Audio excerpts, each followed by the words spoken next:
St. Timothy's School, it's an all-girls school outside of Baltimore, Maryland, and it's an Episcopal school, and it was founded by two women, Miss Sally and Miss Polly, Carl's education. And we're a school of 160 students. It's a boarding school. We have students from 23 countries. Because we're right outside of Washington, D.C., we have a lot of diplomat children, students from the UN, World Bank, IMF. So a lot of international students come to our school. Is to grow our enrollment as a school. So our hope is to grow our school to about 240 over the next 10 years.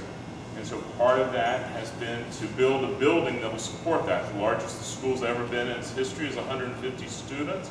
So we're at 160 now. So the last 3 years, students literally have had to put their book bags out in the hallway in order to fit into the class. So often when you build a new building, what happens is you put all the money into bricks and mortar, and then all of a sudden you realize you don't have the money for the furniture. And so you say, well, we'll do the furniture later.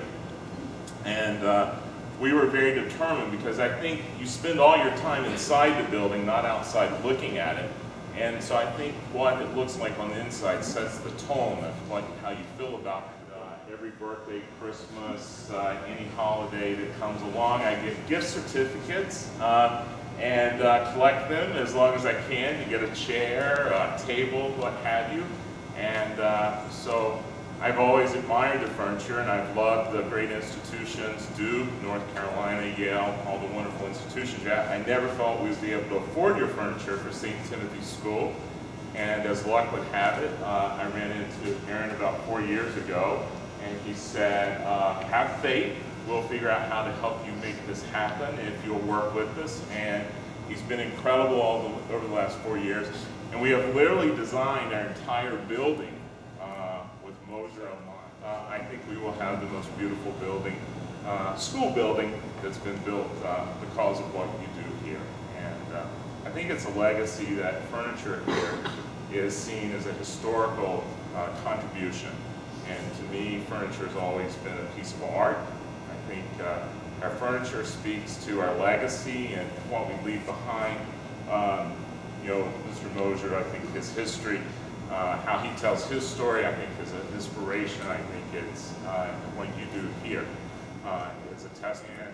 I think that's the way I see Thos Moser. You look at life as you're building a cathedral, you're contributing to something much larger in life.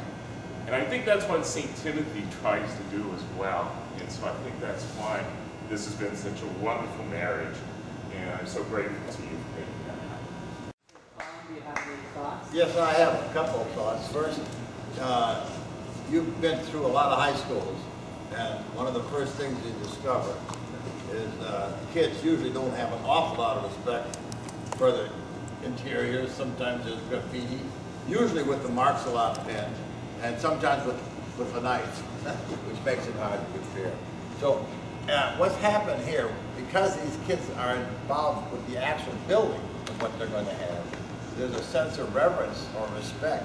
Not only the reverence for the object itself, whether it's a chair or a table, but for the people, where it came from.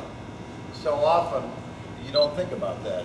Well, what you think about is writing a check, and that's as far as it goes. So it's a great opportunity, I think, that you've had to come and see where your interior is built and by whom. Not every, let me see. 1, 2, 3, 4, 5, 6, 7. We're missing 2 signatures on that table. Now we're missing 1 signature. Lauren, get everyone to sign this one.